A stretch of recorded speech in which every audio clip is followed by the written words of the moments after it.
At ngayong araw ay pinuntan ako dito sa aking mag-ina, sa aking kubo. Mamimingwit at maliligo raw sila. Kung pang ulam-ulam lang ay meron kang mabibingwit dito sa aking tabaw. At sa paligid naman ng aking kubo ay ganito ang makikita mo. Mga nipa at punong kahoy ang nakapaligid. At nasa tabing dagat mismo nakatayo ang aking kubo. At dito na rin ako natutulog tuwing gabi. At sa pagkakataong ito ay talaga namang nag-i-enjoy ang dalawa. Magtatanghalian na, tingnan natin kung may huli na. Nakapagsaing na rin ako, ulam na lang ang kulang. Kadalasan isdang nahuli dito ay mga danggit. Lalong lalo na ngayon, walang high tide at low tide. Kung tawagin naman sa amin ay ayaay.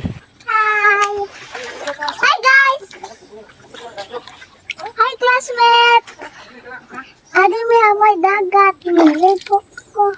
Ningisday mama. Nakadako ng tulo ka isda. At ito, solve na ang ating pananghalian ngayon. Preskong presko pa to, iihawin natin to ngayon. Puro mga danggit ang mga nabingwit niya. Ang sarap nito sa inihaw. Basta masipag ka lang at marunong dumiskarte, hindi ka magugutom dito. At talaga namang napakaganda ng view rito. At kung kagustuhan ko ang masusunod, dito na ako magpapakatanda. Pero hindi natin alam ang mangyayari bukas. Kaya kalooban ng Diyos ang masusunod. Maliliit pa itong mga alaga ko. Kaya araw-araw ako nandito para pakainin sila. Huli? Papa, pwede pagkuha ang akong atong isda nga da na gamay. Pwede ka magkuha isda pong gamay nga da natong gikuha ni mama. Tapos inyo to haakon ana. Suladan ng isda. Ano? Ang atong isda na gamay da.